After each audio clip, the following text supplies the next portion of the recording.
利路亚！哎，弟兄姐妹平安，平安，感谢神，新年快乐！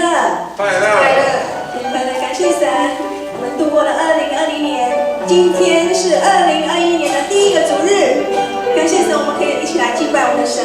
好，跟你旁边的朋友说，新年快乐！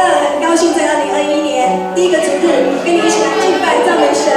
新年快乐！一起来敬拜神，感谢神，在第一个主日就可以来我们圣座前一起来敬拜我们的神。感谢主。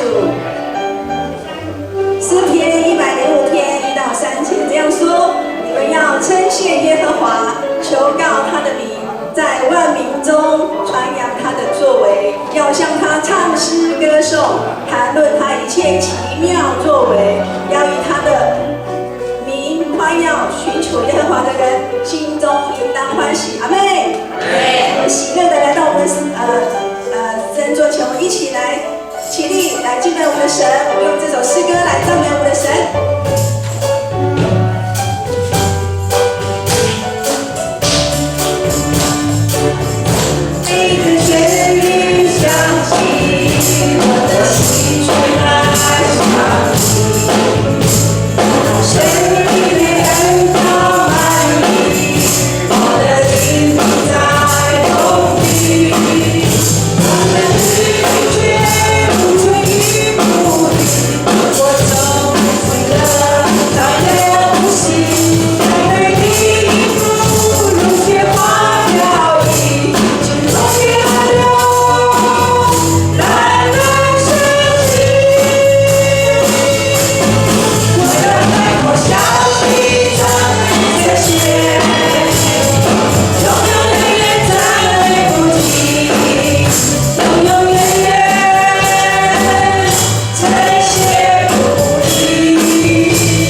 全人全心交托在主你手中。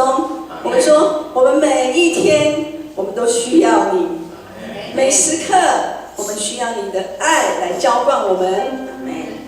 主啊，愿我们生命单单的荣耀你，单单的荣耀给你。在这新的一年当中，让我们回到起初的爱，用起初的爱你的心，继续来单单的来爱你。我们每一天都需要你，感谢神。我们继续用这首诗歌来赞美我们的神，当作我们的祷告。当我坦然无惧来到世人桌前，用心灵诚实寻找你，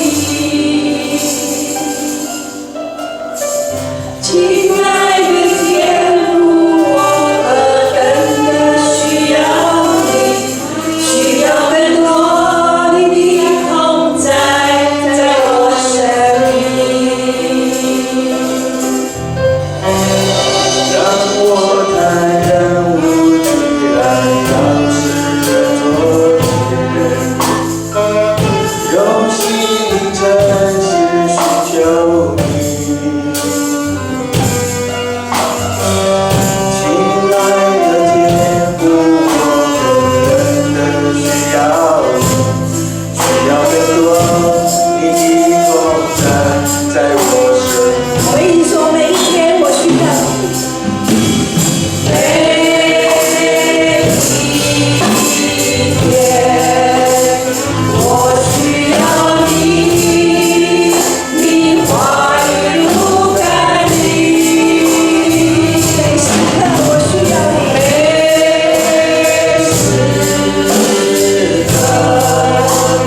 们来做一个祷告，我们单单的为自己来祷告，感谢神，在过去的一年当中，让我们平平安安的度过，挥别了2020年，新的一年，我们迎接新的一年，我们为自己单单的跟神说：神啊，我在这里，求神继续来带领我们。主啊，我们跟神说，主啊，我们可想你的真理，主啊，你的话语天天来浇灌我们。求神坚固我们的信心，向他呼求，赐给我们坚固的信心。我们一起开口来祷告。谢谢神，谢谢让我们在是的主，在这新的一年里面，我们再一次的说，主啊，求你来带领我们，求你能够来居住在我们的里面。我们在这新的一年里面，能够天天来研读你的话语。天天来思想你的话语，天天要跟你说话，主啊，求你来帮助我们，更求你的圣灵，每一天都来充满我们，好叫我们在生命的交换里面，主啊，我们心里面所想的，单单是你这位荣耀的主啊，耶稣，主啊，求你能够来赐福我们每一个人，让我们在今天就是单单的来向你仰望。单单的在你面前说，主啊，我在这里，求你来使用我们，主啊，帮助我们。谢谢你，耶稣，耶稣的爱就在今天再一次的充足的浇灌在我们当中。谢谢你，赞美你。亲爱的阿爸天父，我们切慕你的真理，渴慕用可想你的话语，感谢你把生命的活水恩赐给了我们。你用无比丰盛的爱浇灌我们的心灵。当我们软弱的时候，当我们被试探的时候，当我们困难重重的时候，当我们偏行歧路的时候，求你，求圣灵充满我们，安慰温暖我们，提醒我们，引领我们行在主你的心意当中。谢谢主，听孩子祷告，奉耶稣的名，阿门。以弗所书3章18节到19节这样说：基督的爱是何等的长阔高深，并知道这爱是过于人所能测度的，便叫神一切所充满的充满了我们。感谢神，我们继续用这首诗歌来赞美我们的神，来充满我们，求神继续来充满我们，浇灌我们，让我们的灵、身心灵得到满足。用我们的心，我们全心全人来敬拜我们的神。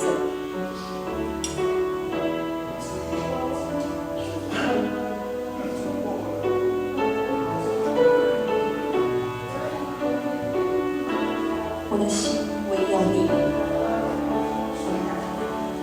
我的心唯有你，我的灵渴慕你，我全人献给你，一全心赞美你，举双手敬拜你，深深说我爱你，我的神，我的主，我渴望亲近你，充满我，充满我，浇灌我，使我灵的满盈，充满我，接近我，更新我，充满我，滋润我，让你爱来围绕我，我一生，我一世属于你。我的心，我的心唯有你，我的灵渴慕你，我全人献给你，我全心赞美你，举双手敬拜你，深深说我爱你，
面前的敬拜赞美。主啊，谢谢你，主啊，我们求神再更多的来充满我们，滋润我们。主啊，谢谢你，谢谢你是昔在今在永在的真神，你与我们同在，你从亘古到永远都与我们同在的神。主啊，谢谢你，赞美你，谢谢主，祷告奉耶稣的名求，阿门。弟兄姐妹，请坐。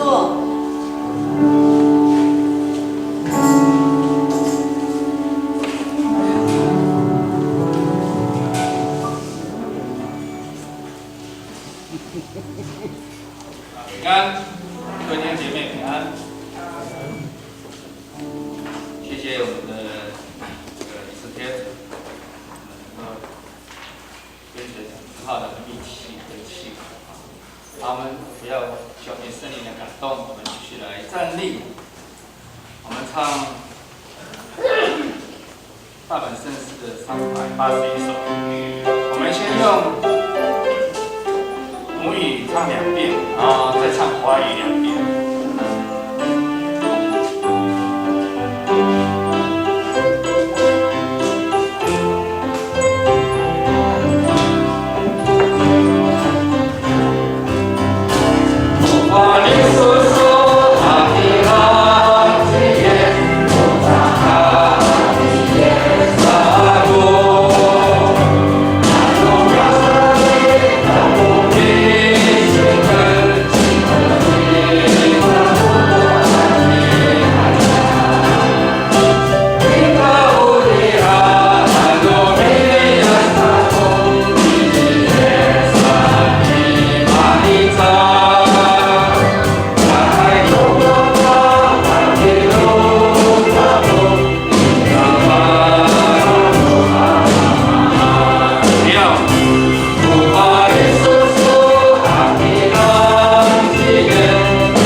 继续来祷告。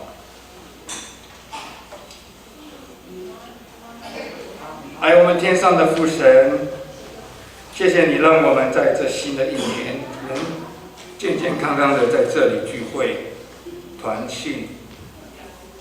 你按着自己的荣耀形象创造我们，并将永远的生命赏赐给我们。去年我们遇到了新冠肺炎的肆虐，影响了我们的生活步调、我们的出路、我们的工作、甚至我们的聚会，还更影响了我们与家人相处，这些都无法隔绝我们对神的爱。求神兴起你的作为，打破撒旦在我们心中的绊脚石和赶走那贪婪的心，让我们来继续归向神。我们也经历了与家人别离的处境，我们有不舍和难过，但我们相信赏赐生命的仍然是你。求神借着你的话语来安慰我们的心，靠着天时天气来保护我们，免受恶者的搅扰和攻击。愿上帝祝福在这几天返乡的弟兄姐妹，坚固我们的信仰，出入都平安。常常有神的话在我们生活当中，使我们不偏离主行。愿神你更恩膏我们的仆人，透过圣经的教导和圣灵的感动，使他说出的每一句话都带着能力，并安抚忧伤害怕的心，满足渴慕自己需要的人。祷告是奉主耶稣的名，阿门。好，请坐。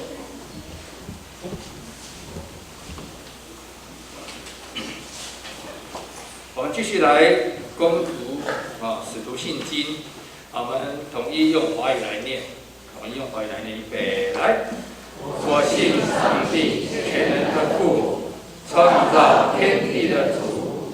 我信我主耶稣基督，上帝的独生子，因圣灵感孕，由童贞女玛利亚所生，在本丢彼拉多手下受难，被钉十字架，受死，埋葬，降在阴间。第3天从死人中复活升天，坐在全能父上帝的右边，将来必从那里降临，审判活人死人。我信圣灵，我信圣而公之教会，我信圣徒相通，我信罪的赦免，我信身体的复活，我信永生。阿门。接下来我们来看我们的周报。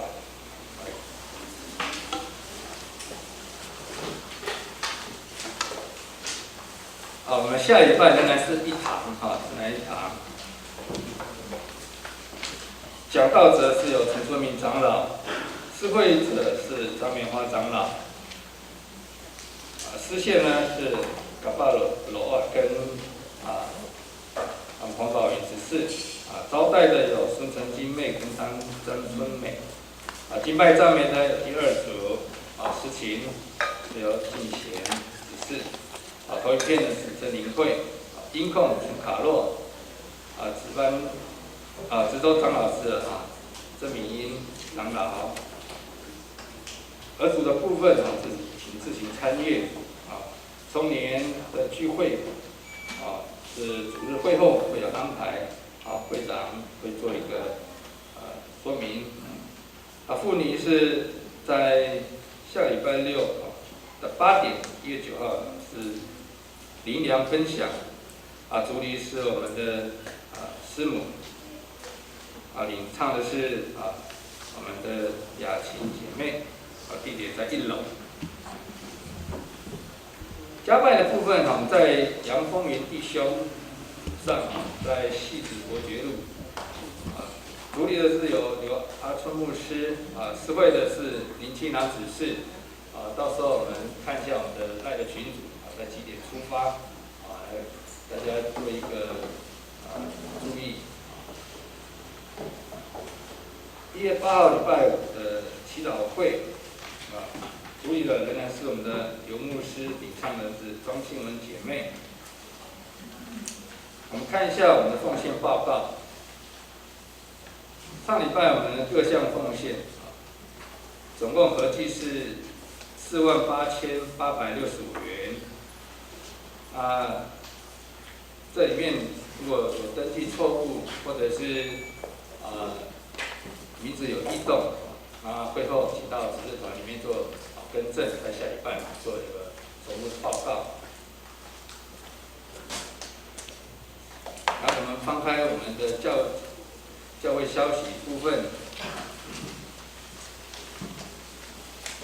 我们有没有今天第一次来参与我们彰化教会聚会的弟兄姐妹？有没有？哦，后面有招待，那个拿一下麦克风。有2位嘛？不是，拿一下那个。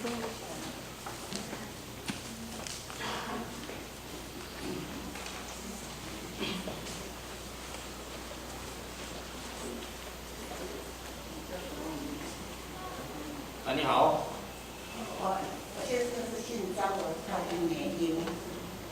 林美英是。我这次是谁的朋友？我就住在这里，住在这斜对面。哦，斜对面。感谢主。像妈妈的朋友吗？他是我们以前一个教会啊，他现在过来这边。哦。大家比较近一点。啊，是。哦，也是会友对了。好，欢迎。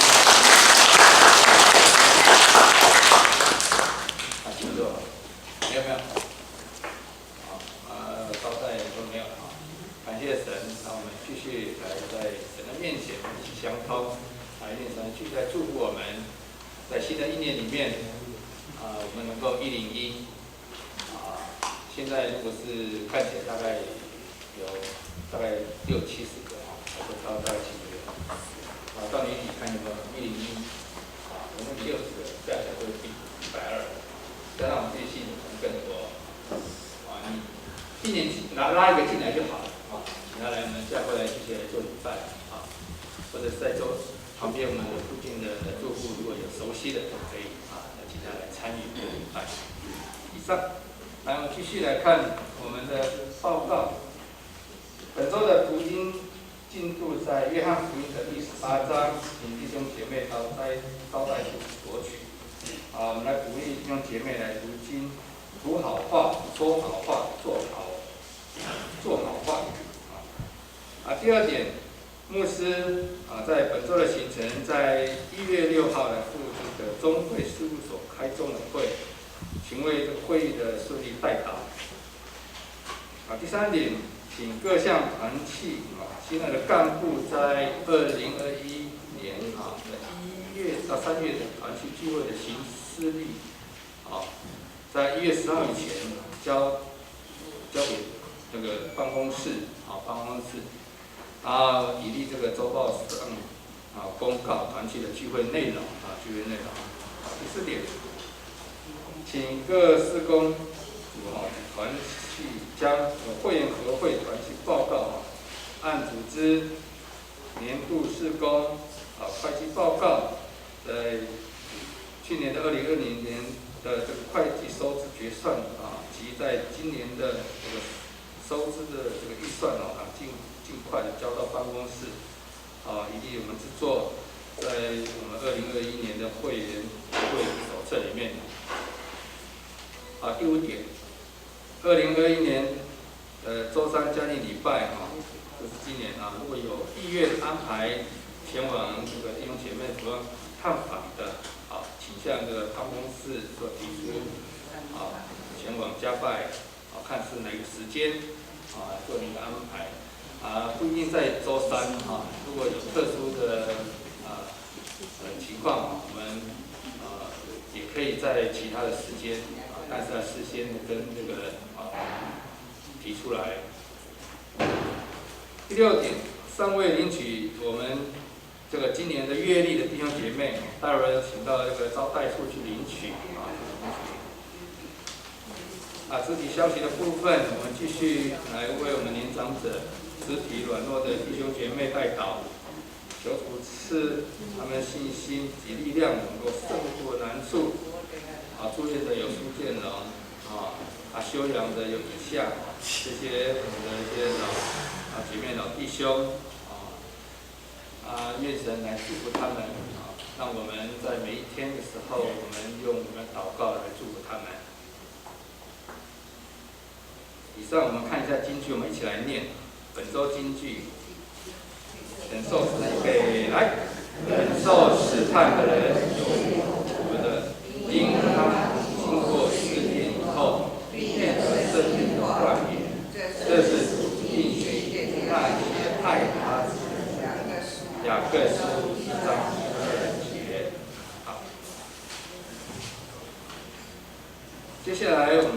圣经。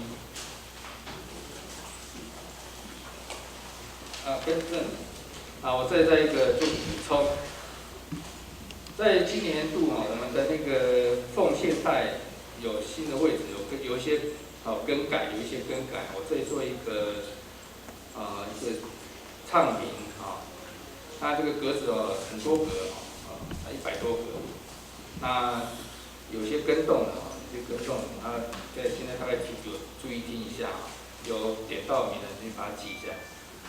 22格22就陈明真，23是张正忠，24是萧正基30是朱陈金妹朱陈金宝31是林婉熙，33是卢佑轩，51是林正志，65是陈玉花，71是苏顺明，73格是杨金玉，82格是林玉贵，90格是王信贤以上不要找错了你的位置这样子大家那个我们的执事比较做一个很好的一个查询，然后做一个处理。好，待会请那个投影片我们来做一个张贴在我们的公告，就投影幕，然后我这个贴到公告栏里面。好，继续我们来看圣经。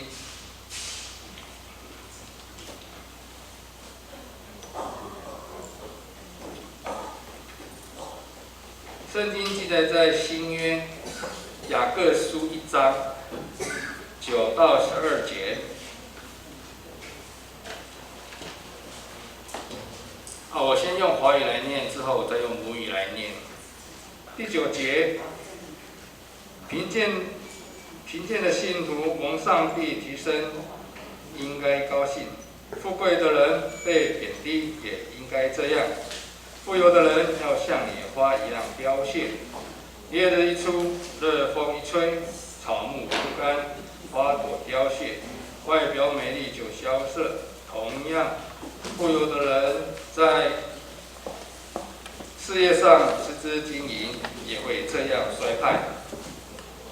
遭受而忍耐到底的人有福了，因为通过考验之后，他将领受上帝向爱他的人所应许那生命的冠冕。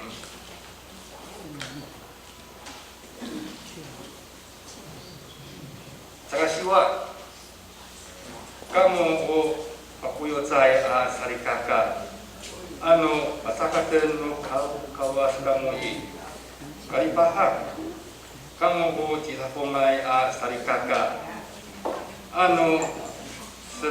seraran no kawas kamu i, kalipahak, nauhani, matia o nika ras no anak nupala tu nikah datlau no cita pungai tansau masalah ko cita mitarangi maicang ko mus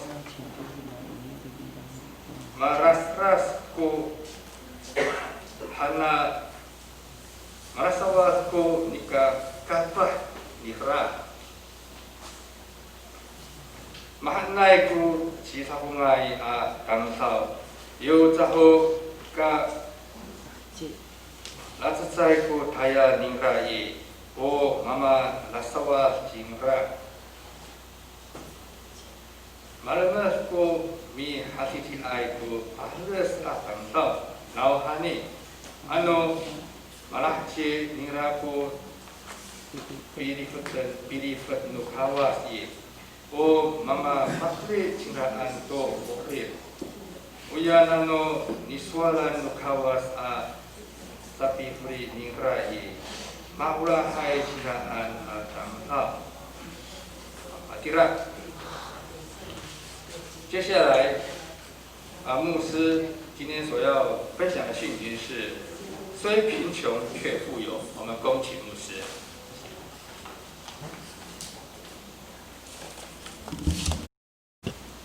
Terima kasih.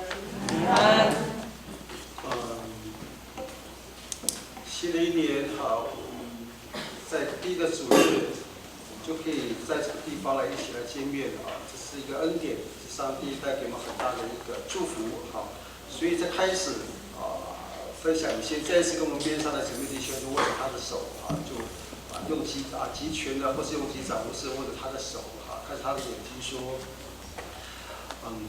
新的一年让我们拥有耶稣，就得着一切。新的一年，就让我们有耶稣，就得到一切。新的一年，让我们有耶稣，就得到一切。新的一年，让我们拥有耶稣，就得到一切。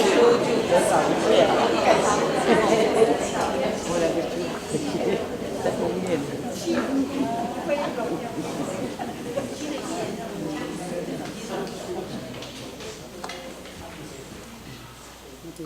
新的一年一开始，第一个主日就要跟我讲谈有没有钱，富有，贫不贫穷，实在是有点晦气，是吗？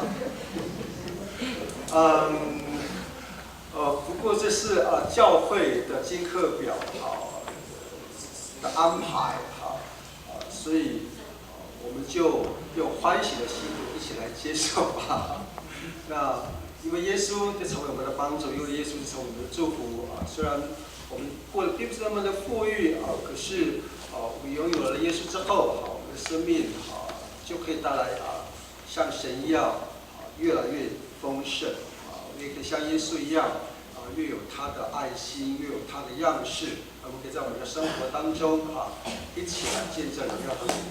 那么不论Sahara dan kerajaan Pilipinas hari media bahan paisinan gasa na irum angko kutayun mida alini anu pakoy ay hawi kawira ma kita pungai sananay media mi mahakulit yung pagtasaw. Nanay miking sa nanay pa ini sa osun sa hakya. Aratan haratan do beta.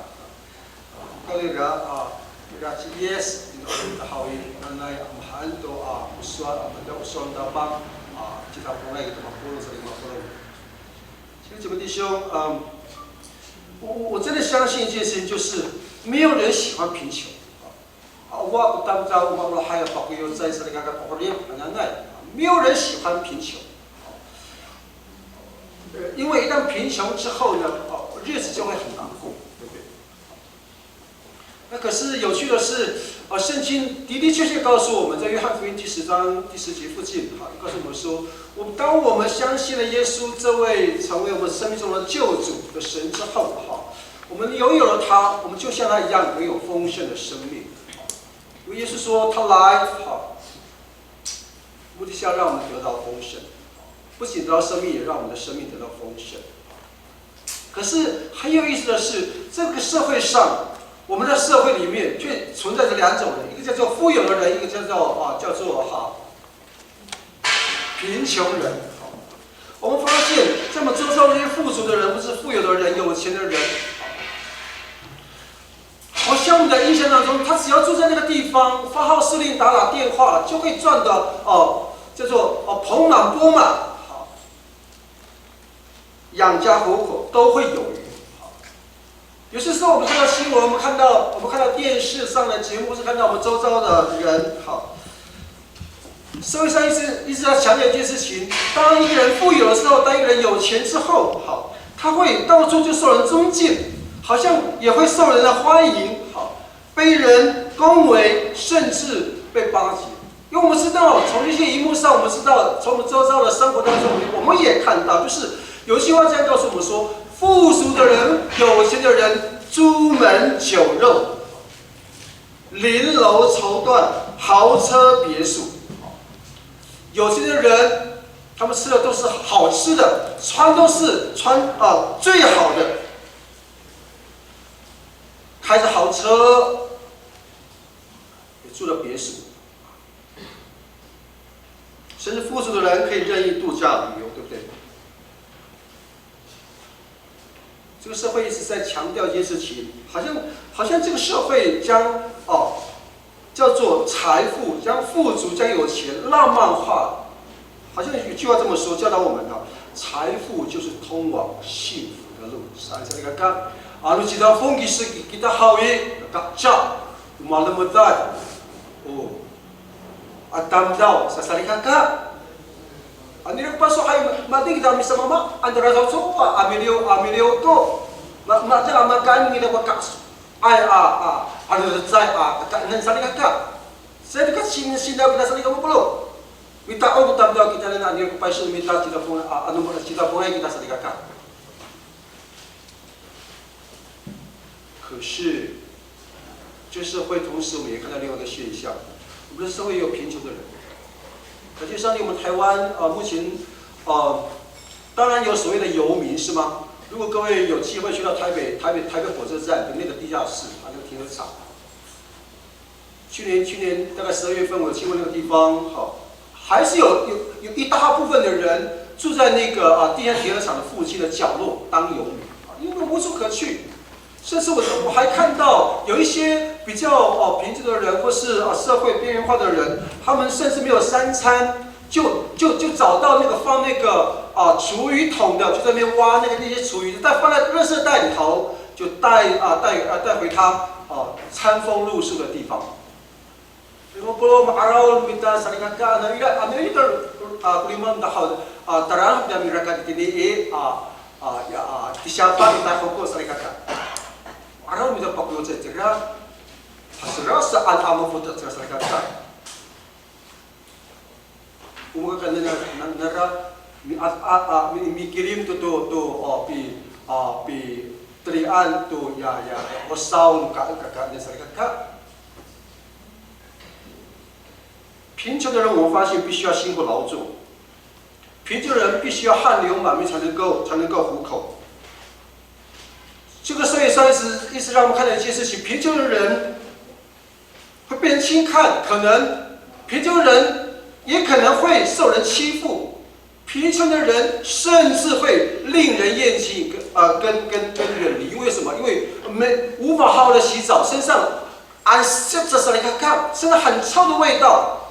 我们不想接近这些人，因为我们认为他们太离我们不高尚。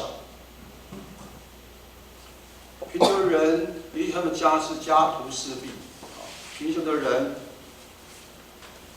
甚至要缩衣节食。贫穷的人恐怕都要昼夜工作。 很可能贫穷的人会带来不单是外在的折磨，甚至贫穷的人还带来我们自己本身那个情感跟意志上的考验。这是我们所遇到的、所看到的现象。像刚刚保佑在阿南来谈到，我那爱阿明阿达保佑在给他萨利卡卡，我那爱马维达给他保佑在哈南来谈到。 Nangero pakuyod sa saligaka. Ano mingata kita tiran na hayo kita ama pakuyod sa saligaka. Hata.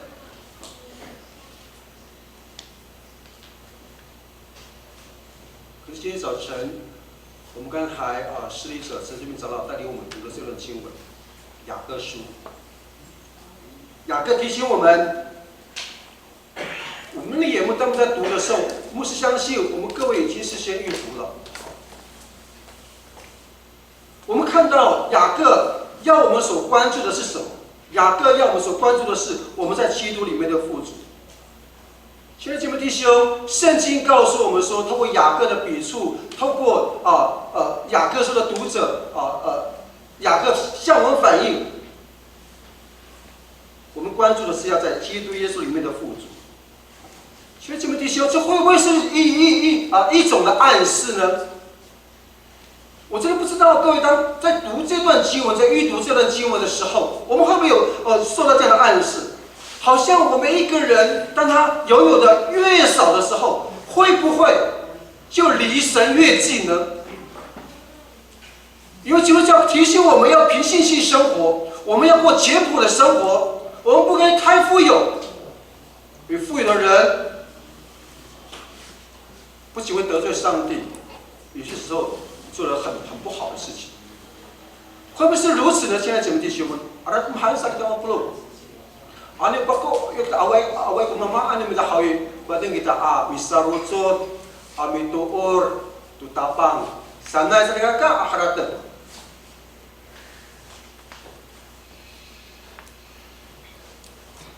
当然不是这样子，这哎呀serigaka，当然不是暗示我们这段经文不是暗示我们，就是当一个人拥有越少的时候，他就会离神越近的说法，不是。而是雅各要提醒我们，即使我们身处那个卑微、卑贱、贫穷，我们也可以因着自己在基督里面的信仰、跟地位和财富得到财富，我们感到知足，感到喜乐。亲爱的姐妹弟兄，雅各提醒我们，告诉我们说，即使我们身处卑微、贫穷，我们也可以因为我们在耶稣基督里面的地位、财富，而得到很大的喜乐。姐妹弟兄们，这是一个信心的这是一个信心的展现。就像我在第一讲跟各位分享的，也是因为一得到智慧，感到一个很大的知足。因为唯有这样子，我才会胜过种种的试探。不因为富足，不因为贫穷，我会得到种种试探。所以感谢上帝，透过这段经文，神给一些穷人的话。我们不要看这个人，马云曾经是中国大陆最富有的人，不过他现在因为蚂蚁集团就被中共他的资产全部被冻结了。曾经有很多历史的话，可是我们要听的是上帝给我们的话。这段经文其实就上帝给贫穷人的一段话、一些话，应该这么说。雅各书第1章第9节，我们一起来读，请来。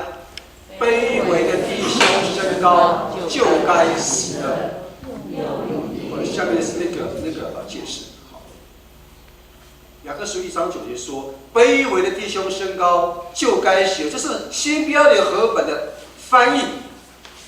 各位知道吗？那个卑微呀，把贵要神的那样嘛，懒惰的那是那个嘎，那个卑微啊，它的用字是用在地位、权力上跟尊重上面。如果我们去查看原来的意思，他告诉我们，这个原来的意思会告诉我们说，这个是卑微，这个是会被用在地位、被用在权力、被用在尊重上面，所以他就有以下这样的一个翻译啊。当他这个是被用在地位、被用在权力、被用在尊重的时候，他就可以解释就可以成为低位的。为穷的，或是贫穷的，是卑微的、无名的，或者说是不重要的。卑微本来就不重要。那么，关于地方阿拉米达，这个卑微的人，他没有地位；贫穷的人，他没有权利；贫贱的人也不受到人家的尊重。我们来看看几种不同的翻译的版本怎么样去解释这段如果各位手边上有简明圣经版本的话，简明圣经版本会这样翻译：穷困的弟兄应该喜乐，因为上帝看重他们，使他们感到富足。我最喜欢这个翻译，简明圣经版本。而穷困的弟兄应该喜乐，因为上帝看重他们，使他们感到富足。而新译本的版本不同于现代中文译本，还有另外一个版本叫新译本。版本说：卑微的弟兄应当以高升为荣。刚才我们的司礼陈淑明长老带领我们读的是现代中文译本，他这样翻译：贫贱的信徒蒙上帝提升，应该高兴。所以我们看不同的版本，就在告诉我们。上帝给贫穷人的话，实实在在是要提升我们。那么再次回到那个约翰福音第4章10节所说的，耶稣来为的是要使我们的生命得到丰盛。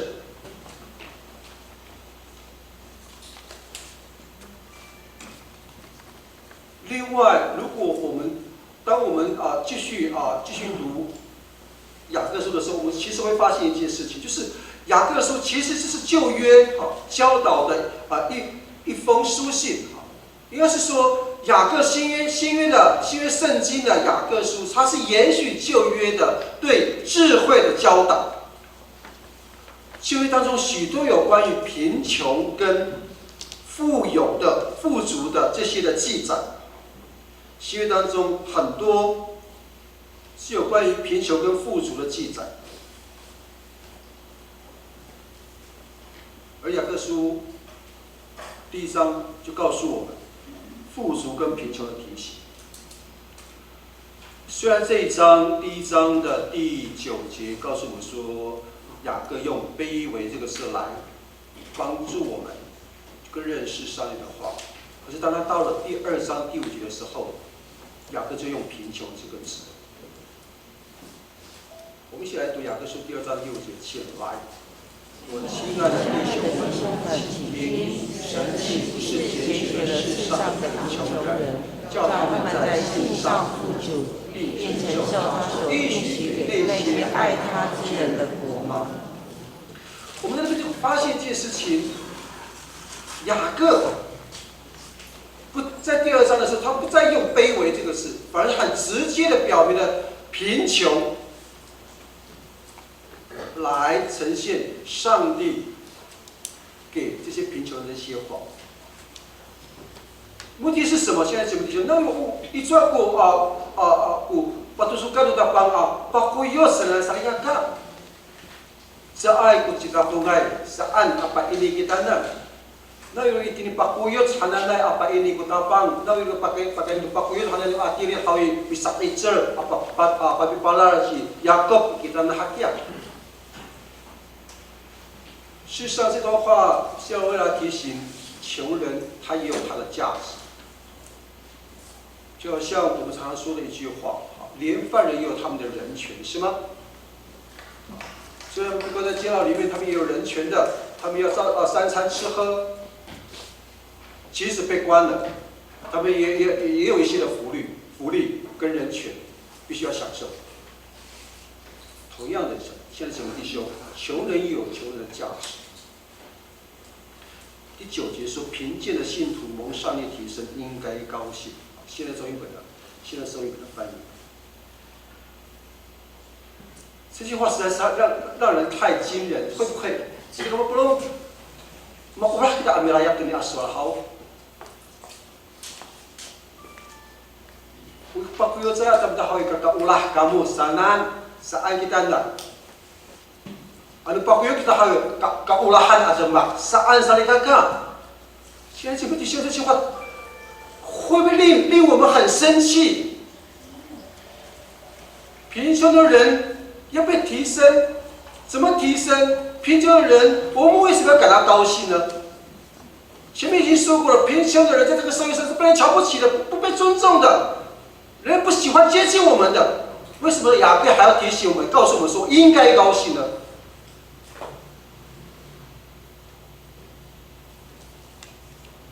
亲爱的弟兄，雅各在这边不是跟我们说，当我们一穷二白，什么都没有的时候，又刚好那么好，又失去了工作，丢了工作的时候，又没有工作，赚不到钱，没有钱，我们的家人、我们的孩子就饿肚子了，我们就要感到喜乐，是这样子吗？不是，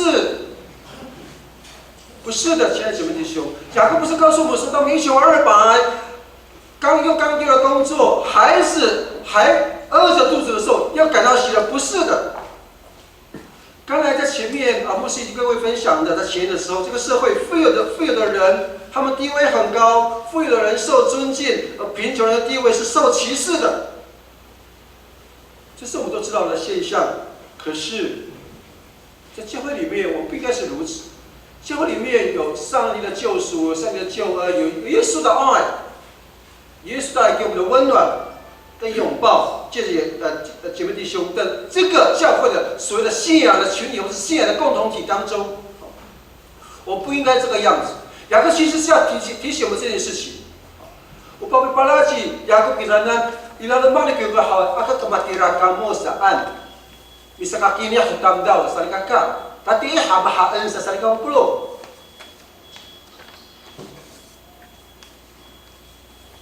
圣经告诉我们，教会一直在提倡这件事情，就是上帝看待一个人他的价值，上帝看待一个人他的价值不应该是建立在学问或财富之上。所有进到教会的，不论是富有的人，不论是贫穷的人，不论是高尚的人，不论是地位卑贱的人，不论是有权力的人，或是没有权位的人，不论是有名望的人，或是凡夫俗子，上帝看待人的价值，都不在于他们是不是有没有学问，或是是不是有没有钱的事情，而是上帝看待人。是因为我们是受上帝的形象所造，尤其在上帝的眼中，你跟我都是同等的价值。Malasala kita mapulong sa ligang araw utapang itanan. Sa ay araw utapang kita hungay kita sa ay araw utapang pagyo sa kita tamtap. Malasala kita mapulong ayaw utapang sa ligang mapulong.我们在上帝面前，在上帝的眼中，每一个生命都是有等同的价值的。所以，亲爱的姐妹弟兄，我们认为，当我们开了一辆宾士，或者说我们开了一辆宝马，神就会对我们另眼相看吗？可能在社会上，我们开了奔驰、宾士跟宝马，所谓 BMW， 我们会觉得我们高人一等。我们开了100万名车，可是在神的眼中，不会因为我们开了宾士、开了宝马，就会对我们另眼相看。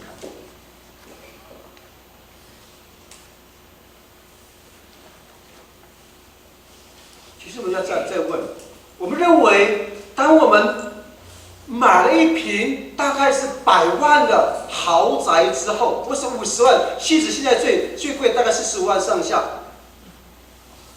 可能今年有下滑一些。玉婷，不好意思，可以把那个旁边那个把删除掉吗？那个画面上面，可以吗？谢谢。我们会不会认为，当我买了一瓶100万或是50万的豪宅，我们会不会认为在神眼中我会更感到尊贵？也许在人面前，我们觉得豪宅哦，好棒哦，真想在那边住1晚。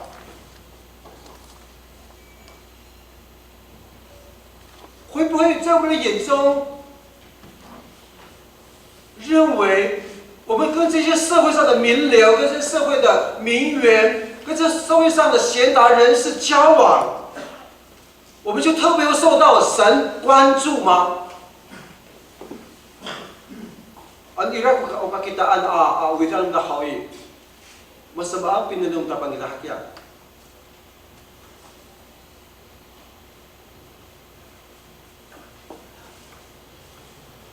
反过来说，如果我们是一个单亲家庭的单身妈妈、单亲妈妈或是单亲的孩子，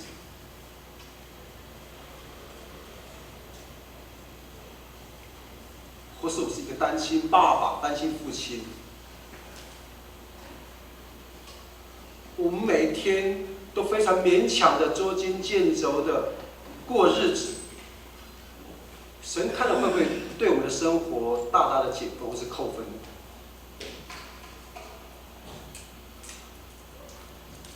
？belum hal kita tahu oleh pakuk yos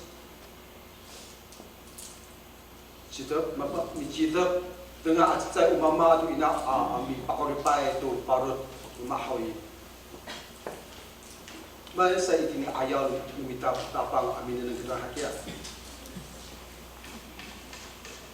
会不会哪一天我们家道中落了，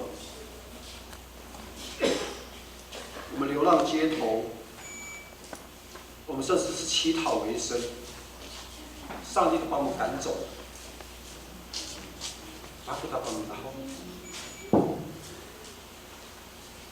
因为不如经雅各书提醒我们，身为一个基督徒，即便我们在最贫困、最卑贱的时候，我们还是有理由心存喜乐。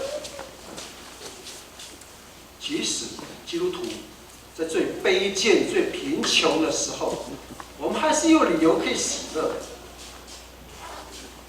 即使周遭的人看不起我们，对我们非议，可是神会说，那是我的孩子。即使周遭人对我们这样瞧不起我们，说不中用的家伙，我相信神会对我们说，这是我所爱的人。亲爱的姐妹弟兄，雅各提醒我们，在这一段经文当中，作为一个基督徒，我们认识神，我们罪得赦免，我们在基督里面有新的生命。我们这些贫穷人呐，我们这些人呐，就是天父的产业。我们在这个世界上，我们是一个非常重要的人物，在上帝的眼中。Kemelaan utapang amin ng itan sa likaka。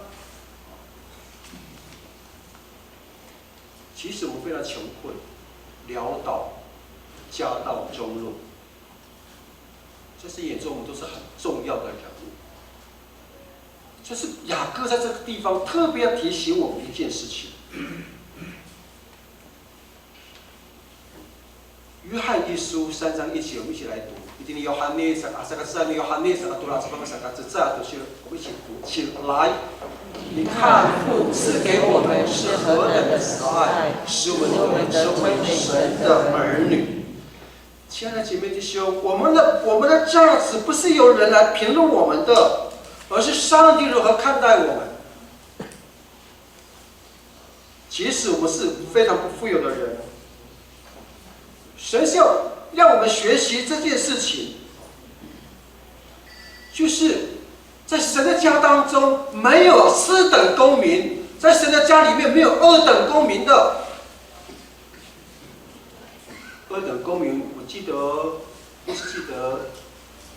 在许多年前新北市还没有升格以前，叫做台北县，是吗？我记得我在高中的时候，有一个老县长，他待了8年的时间。这句话曾经在讲台上分享过。这位老县长，他曾经担任台北县长，1981年到1989年，8年的时间。叫林峰正老县长，各位还有印象吗？50岁以上的。他那时候提出了一个口号，当上县长之后，他就跟台北县的县民，在一个或者是一个重要的节日当中，就说就发出这样的一个公告就是文告。他说我们台北县不是二等公民，我们台北县民不是二等公民。高人阿拉还能回又再给大家看过台北县第2号。什么不是二等公民？如果姐妹弟兄，我们曾经住在非常靠近台北市的横科里，汐止区的横科里的话，各位知道往中央研究院那个方向有印象吗？往中央研究院的方向走左边，只隔一条溪也不是叫溪，是一条大沟了。左手边的，靠近左边的，叫做汐止区的，那时候叫做汐止镇横科里，现在叫汐止区横科里。右手边的是中央研究院旧庄。新闻曾经报道这么一件事情：当台北县和新北市的市民，那叫做汐止区的汐止镇的镇民，打电话给119的时候，或是110的时候，火烧房子，只隔一条沟新北市汐止区或是在台北县汐止镇镇民打电话给那个消防队，说我们这边失火了，结果那个接话的那个接线生，一看那个地区叫做戏子横科，他说对不起，你们这个地方不是我们台北市旧庄所管辖的，麻烦请你打电话给戏子区的、台北县的、新北市的。这件事情在上一年度曾经发生过，请问弟兄们，台北市有最好的福利，台北市有最好的建设，台北市首善之区，台北市的收入是高的，比新北市的市民还要高。台北市的房子一辈子不吃不喝，要花17年才能买得到。新北市哪里是一等公民？我们一直处在2等公民，弟兄们，一直到今天也是如此。我们的行政院的中央统筹分配款，新北市不如台北市，所有的建设都不如台北市，连原住民的福利也是如此。姐妹弟兄们，在神家中没有2等公民的。在神眼中，我们都是有价值的，都是重要的人物。这是雅各再次要提醒我们的一件事情。当然，神在这里也给富足的人一些话。富足的人、富有的人、有钱的人，他们也有危机。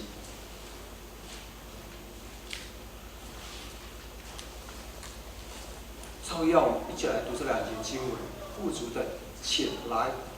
富足的也要因为自己的降卑而夸耀，因为有财富的人必定过去，如同场上的花一样。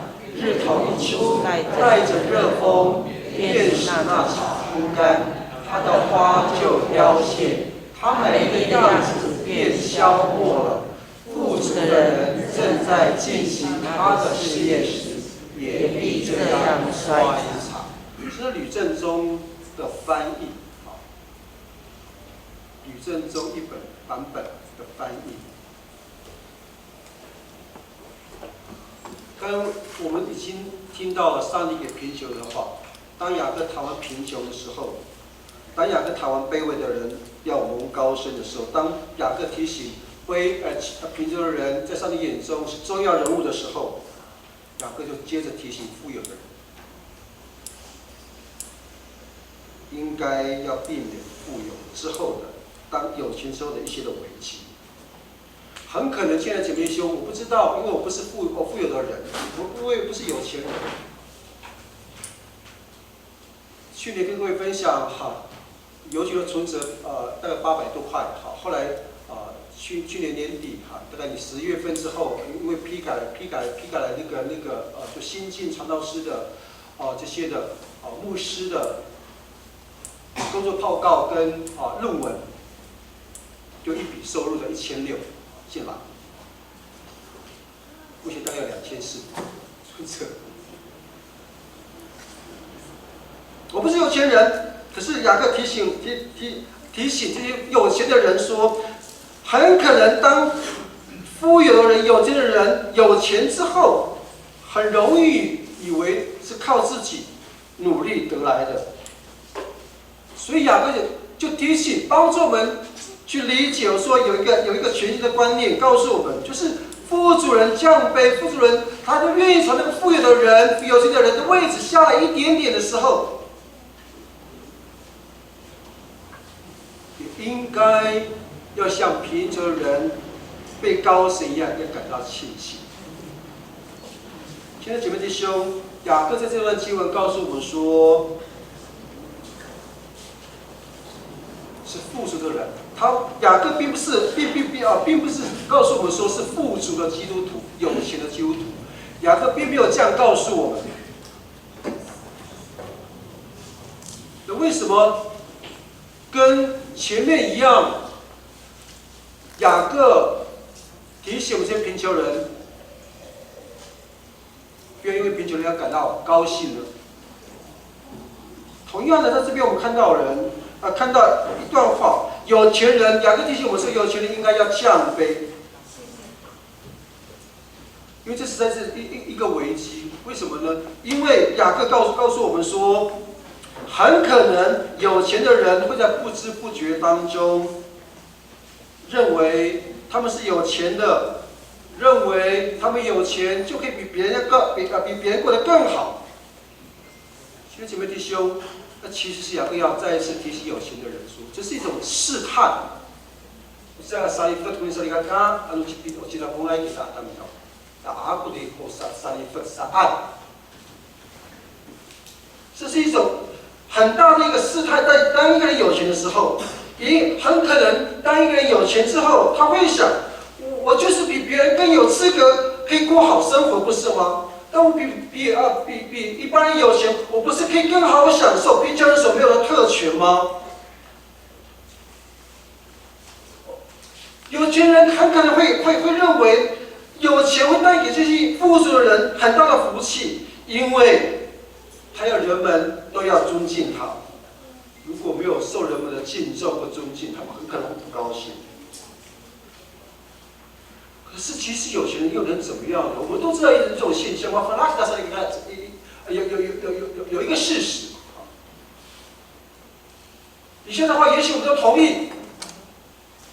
即使我们再有钱，我们所有的房子，我们所有的多笔的土地，我们的豪车，我们的钱，我们的伴侣，我们的孩子，终究都不是属于我们的。Beda kita sudah telah kita seriakan terus atau kita awal sasaran hawi bahwa rumah usuda upaisu saya belum minta seriakan。即使我们再有多栋的房子，多笔的土地，即使我们再有钱，这些都不是我们的。为什么呢？雅各其实已经提醒我们一件事情，他说：即使你是坐有那个金山银山的人，即使四元版图说的非常大的有钱人，即使富可敌国的人，终究都会消灭。Tahu awal kita melihat hektar saksi yang tu kita sedang pakai pala， 他说这些都会消没，都会没有啊，都会衰残。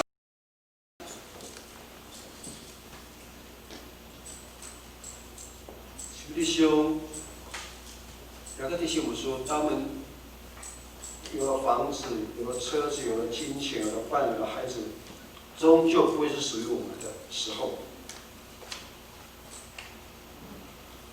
这样看来，从前面的铺陈一直讲到现在，这样看来，上帝是偏爱穷人的吗？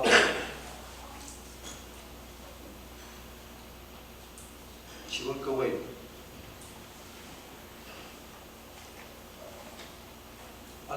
，pagkanci aku pan betapa papi pala tu yang kita boleh tahu nanti binaun kamu akan kematiran hawi. 我还有的帮朋友在啊，怎么着好？上帝平安有穷人吗？如果这样看来。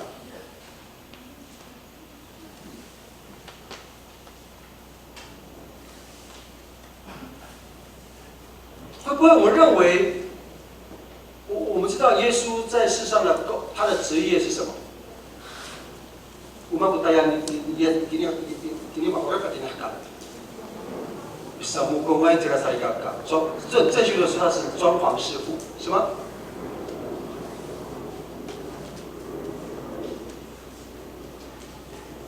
在座有很多弟兄或是姐妹，曾经都做过木工。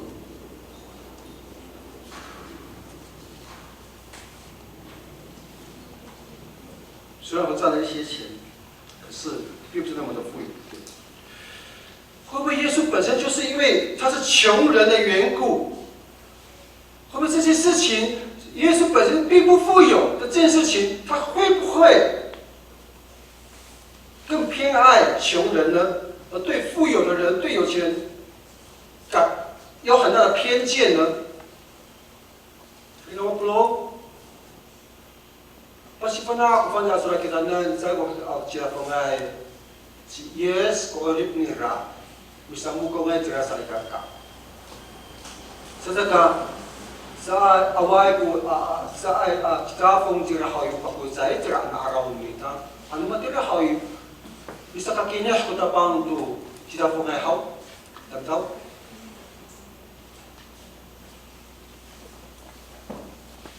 亲爱的弟兄，圣经其实也是告诉我们，我们也有这种观念：富有跟金钱或是财富，它是中性。应该这么说啦，用个是比较实际的，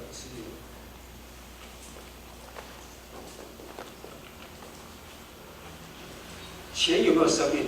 你来国里不白算好，请问，钱有没有生命？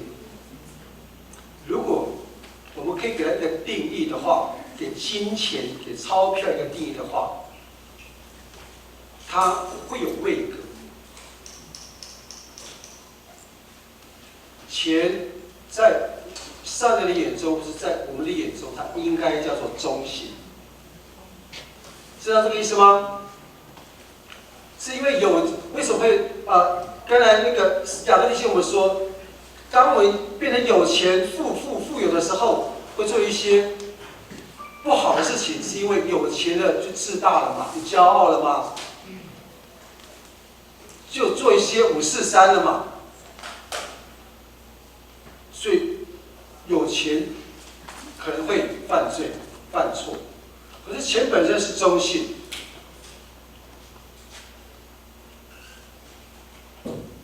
圣经并没有否定财富、有钱这件事情。在80bukan surah kita dan agak kita pun kamu saan kata， 而是当我们有钱之后，保罗告诉我们的提摩太前书第三章第3节，第3个是在有提摩太3个多了，3个多了，都是还3 10 pasal kita nan agak maknanya biar follow job saan， 不要贪财。保罗是告诉我们一个观念是不要贪财，有财富很好，圣经也没有否定有钱这件事情。在提摩太前书第6章第10节。保罗也提醒我们说，贪财是万恶之根。如果我们已经有了，还要更多，那就不对了。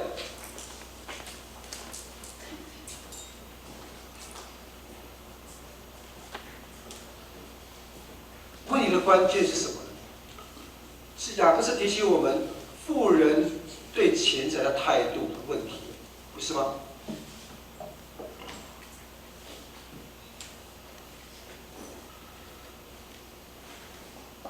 当我们回头去读路加福音第6章24节的时候，我们其实会看到一件事情。那边告诉我们说，富有的人、有钱的人，他们只顾赚钱，有了钱之后，却不愿意去分享，反而去压迫更多的人。有些的人有了钱之后，他们觉得是自己的努力得来的，所以他们不会敬畏上帝，他们不会相信上帝这一套。可是有些的人在圣经上告诉我们说，当一旦变得更有钱的时候，会变得很可怜，而且会有苦难临到，因为那是态度的问题。在几年前，这个历史曾经跟各位分享，有一天电视上的新闻就报道说，有一个有钱人跳楼自杀了。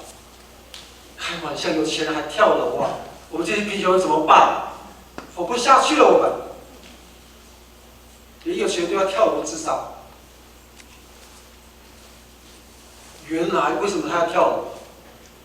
原来他经商失败，他原本有6亿的钱，失败之后剩下3亿。开玩笑，3亿，我每天花100万，我一辈子都花不完。居然去跳楼，成功自杀了，死了。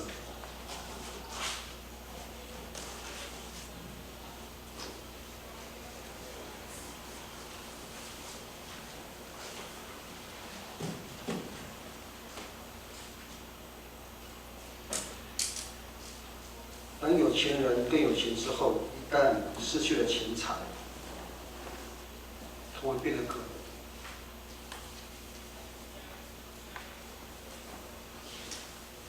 同样的，当穷人贪恋钱财，提摩太前书第6章10节，保罗这样说，会被引诱离了真道，就用愁苦把自己刺透。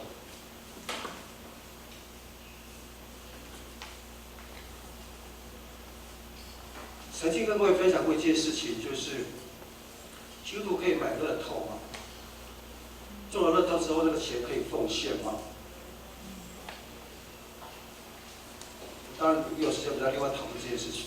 有人就访问牧师，牧师那这样的话，那么以后是不是不要收集那个统一发票？有一天我们中了2000万，你别给我奉献。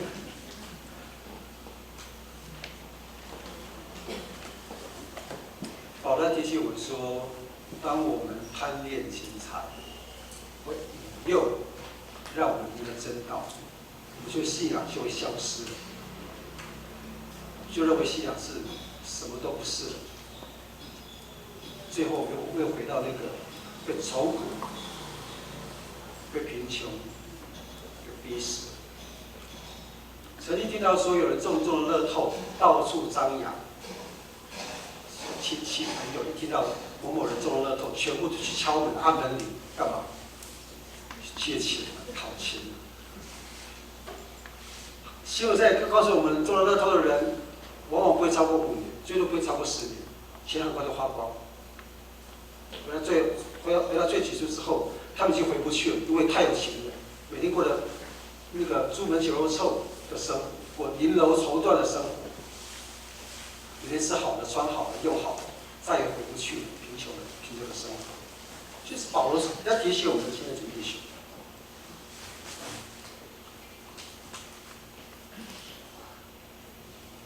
请问弟兄们，基督徒富有，并不是罪。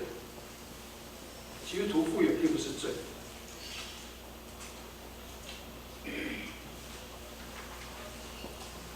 基督徒富有并不是不对。不是这样说，有钱本身也并不是罪，这个的是我们怎么使用金钱才是重要，重要的是我们要如何去管理好你的财富才是重要。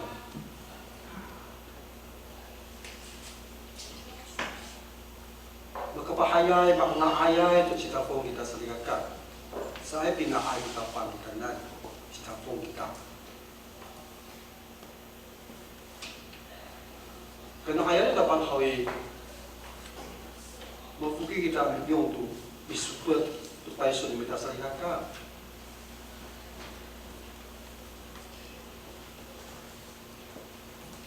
所以富有的人或是富有的基督徒，应该要为财富夸口，其实不应该，对不对？圣经告诉我们说，所有的财富都是上帝给。富有的人也不应该夸口自己要有多有钱。这样会带来很大的麻烦和危险。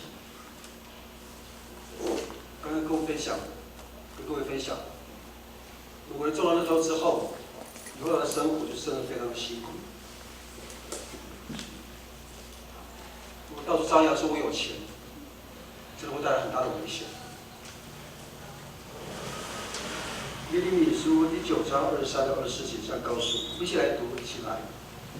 耶和华如此说：智慧人不要因他的智慧夸口，勇士不要因他的有力夸口，财主不要因他的财物夸口，夸口的却因他有聪明，认识我是耶和华，又知道我喜悦在世上施行慈爱、公平和公义，以此夸口，这是耶和华说的。就回到神的角度去讨论这件事情。有钱、有能力、有智慧等等，在神里面夸口上帝的良善，夸口上帝的慈爱，夸口上帝的公平跟公义，这是耶和华所喜爱的事情。所以，亲爱的弟兄们，就是帮助我们，当我们可以因为神的缘故得到他更大的救恩，那么是因为神的缘故得到更大的神的祝福，受不要感动。神给我们的救恩包含什么？神给我们的救恩包含灵魂，神给我们的救恩包含我们的身体，神给我们的救恩包含他的拯救。神的救恩当然也包含物质的富足。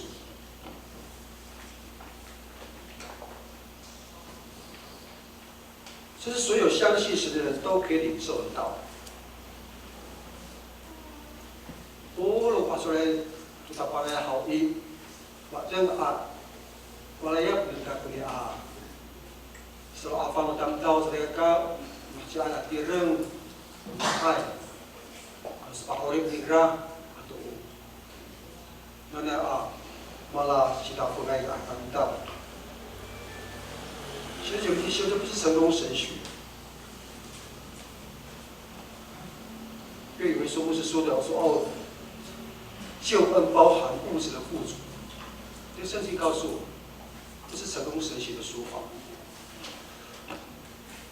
雅各带我们重新认识一个真理，就是雅各他不会乱讲真理。在把这法萨吉雅各把这番那给大家怎么看？雅各是针对那个不公不义的富有的人发出警告。雅各是提醒这些富有的人、有钱的人，财富很快就会生锈，会失去。所以雅各在提醒富有的人、有钱的人说，当有钱的人失去财富的时候，反而是一件好事。因为他们依靠财富，也许可能做了很多不好的事情，可是，一旦这些有钱人失去了财富之后，很可能才会有机会去悔改，去相信、认识耶稣，得到耶稣的救恩，也说不定。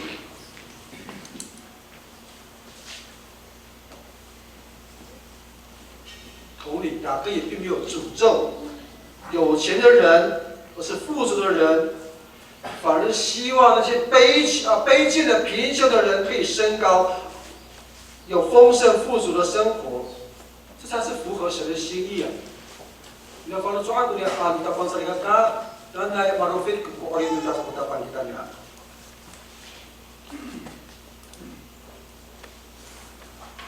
所以呢，今天的主题叫虽富有，虽贫穷却是富有，神爱。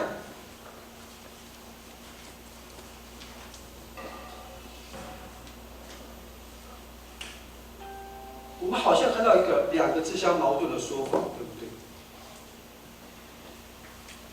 上帝又不要我们贫穷，他要我们升高被提升。上帝又不要我们太富有，恐怕我们受了试探。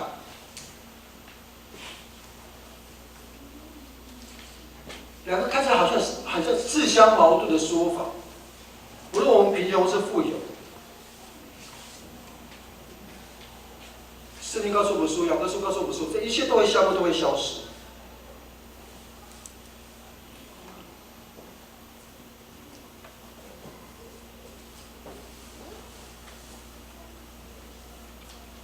可是我们要怎么去面对呢？现在这个弟兄，马上咱们小孩要啥一个干？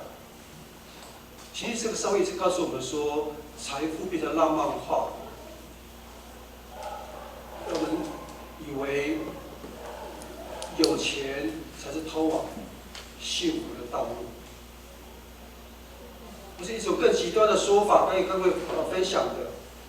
我们会觉得，我们越是贫困，越是卑贱，这样才会离神越近吗？其实这是两个极端的说法，现在姐妹弟兄，这不是上帝的心意，也不符合上帝的心意，而是不论我们有没有钱，还是贫穷，这个不论cita fumai kita, papiosai kita hawi, nanai, di sini tapang kepatusukan 能能米达塞嘎嘎。事实上，牧师这次在读这段经文的最后的时候，得出这样的结论：无论我们是不是贫穷，还是富足的、有钱的，我们都应该把安全感建立在永恒的财富上面。这才是圣经所要提醒我。无论我们有没有钱，是不是富足或是贫穷，我们都应该把安全感是建立在永恒的财富上面。保罗在提摩太后书第6章对不起，打错了，哥林多后书第6章第10节的后半说，我们一起来读，请来。似乎贫穷，却是叫许多人富足的；似乎一无所有，却是样样都有。所以保罗不念圣经，保罗不听保罗讲伊个，安尼能米的，可以对的。你讲的啊，伊拉都个啊，这还要阿拉维那啥个噶？好像贫穷是吗？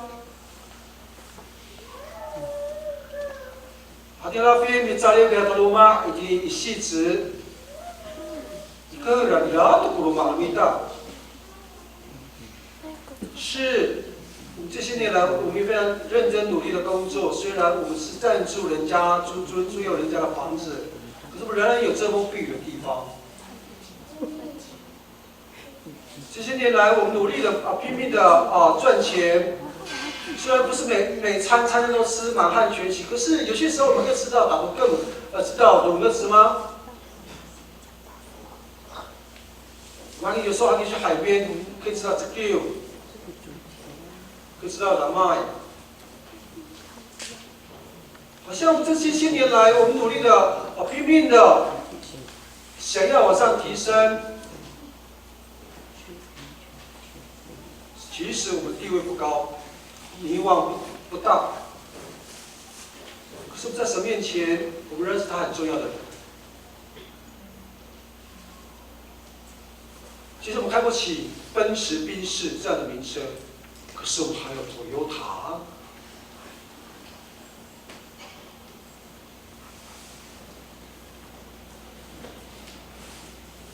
保罗说似乎一无所有，可是样样都有。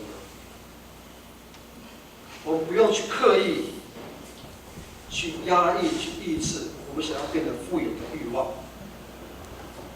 再强调一次，我不用去刻意去抑制、去压抑我们想要变得富有的欲望。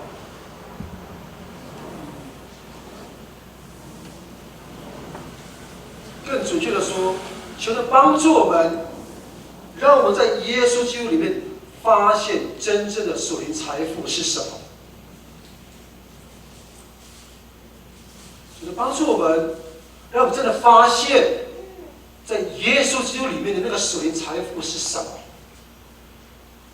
否则，我们今天读了这段经文，我们就白读了；否则，今天的这个道，我们就白听了，白领受了。否则，今天的道跟我们一点关系都没有。求帮助我们在天父那边找到持久的安全感，因为在耶稣里面会拥有他的一切。这是最后跟我一起来分享。就是帮助我们现在几位弟兄，我们虽贫穷，却是富有的一个真实的提醒，真实的提醒。就在今年的第一个主日里面，我们在这样的心情进入到新的一年。无论接下来的2月份，我们将过了旧历年的新年，无论我们有没有年终奖金，我们都求神帮助我们一件事情。保罗说的，敬虔加上知足的心，便是大。敬虔加上知足的心，便是大。现在进入到旧历年的时候，就是帮助我们，让我们看到我们隔壁邻舍都是我们的部落里面的亲朋好友，他们非常的欢乐，求神祝福他们，也求神帮助我们，我们可以有你这些东西。我们一起来唱刚才第四天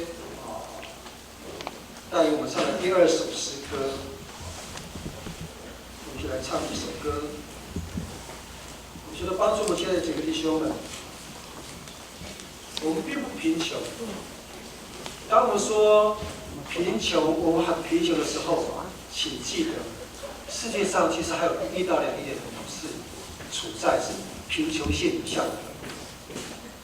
当我们说我们买不起房子的时候，请记得，这个世界上还有1到2亿到3亿的人，他们没有房子可以住。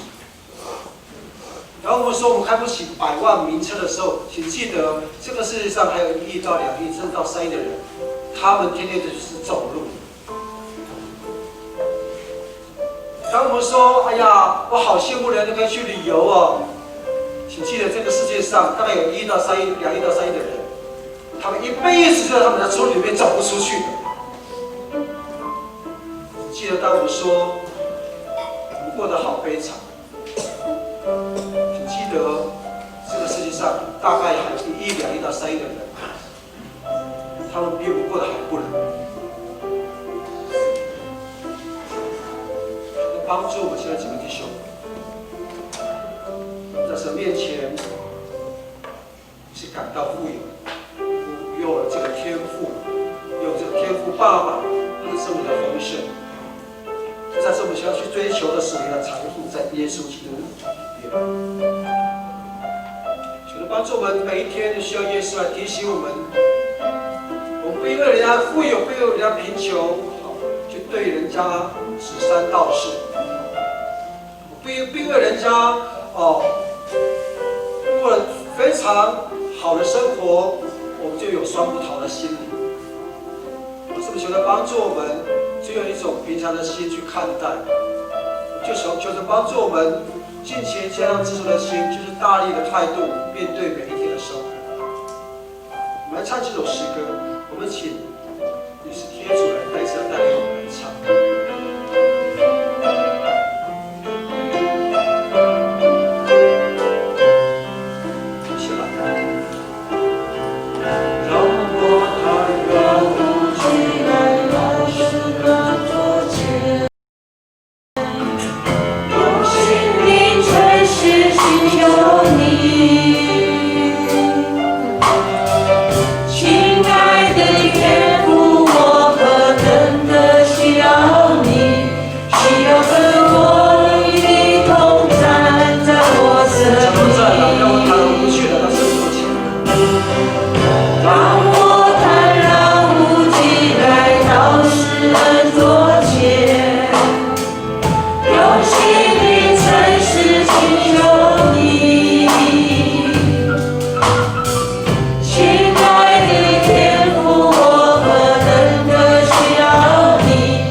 在上帝眼中，我们都是非常重要的人。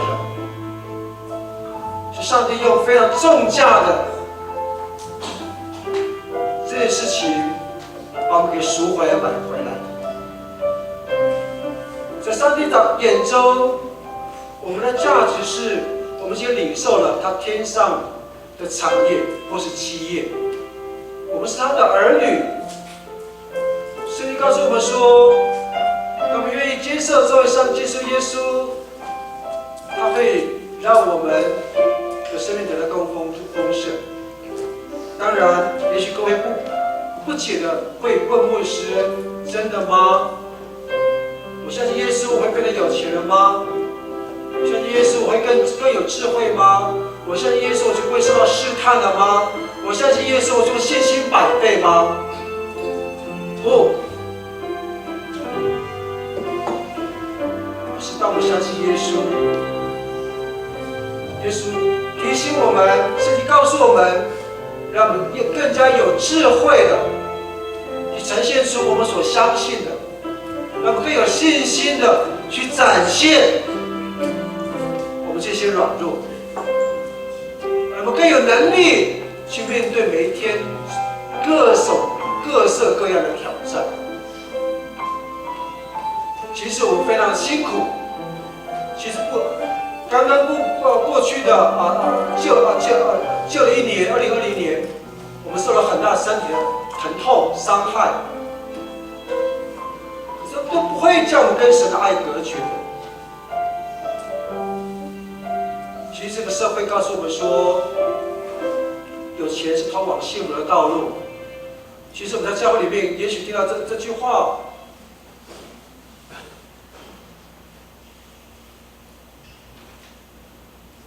生活过得越简朴越简单，会越来越接近上帝。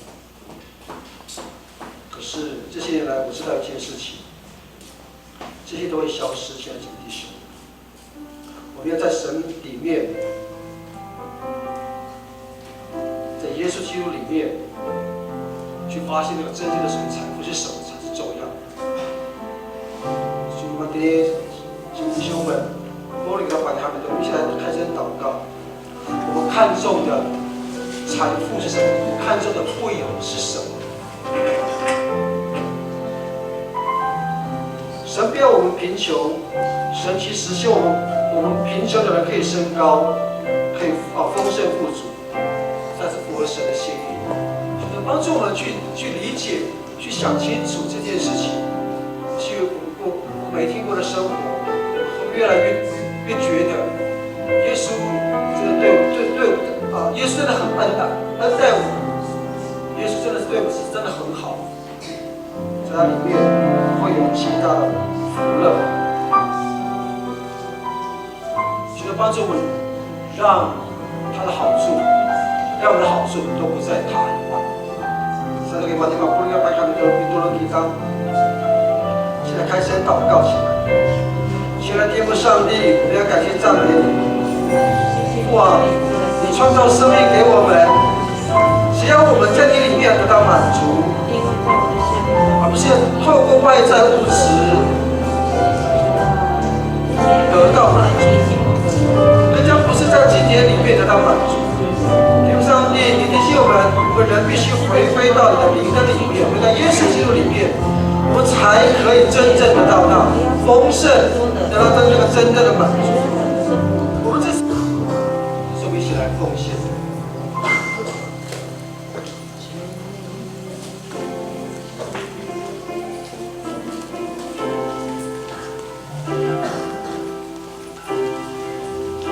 我是看我们那个123季上面就写今天是分堂的啊。他临时改，因为大家都休息，所以就弄成这样。哎呦，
我们一起来低头祷告。爱我们在天上的父神，我们满心感谢你，谢谢你今天的教导，透过保罗，让我们知道，我们虽然贫穷，虽贫穷，但是却是富足；虽一无所有，但是我们却样样都有。主啊，感谢你，让我们能够敬虔知足在你面前。主啊，我们最大的财富就是属灵的财富，就是我们是上帝的儿女。主啊，感谢你，主啊，透过谢谢耶稣来到这个世上来拯救我们，让我们能够成为神家的儿女。主，谢谢你，主啊，让我们在新的一年，让我们更加的敬虔知足在你面前，成为神你荣耀神你的名。谢谢主，主啊，也求弟兄姐妹的奉献，也求主悦纳，无论是在金钱上的奉献、才干上的奉献，都蒙神的祝福。也谢谢主，让我们更加的敬虔在你面前。谢谢主，祷告奉耶稣的名求，阿门。希望大家站立，最后这首诗歌，荣耀归天父上帝，结束今天早上的崇拜。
基础上，并且从耶稣基督里面得到那属灵财富的姐妹弟兄，领受到神极大的恩惠，从今时直到永永远远。阿门。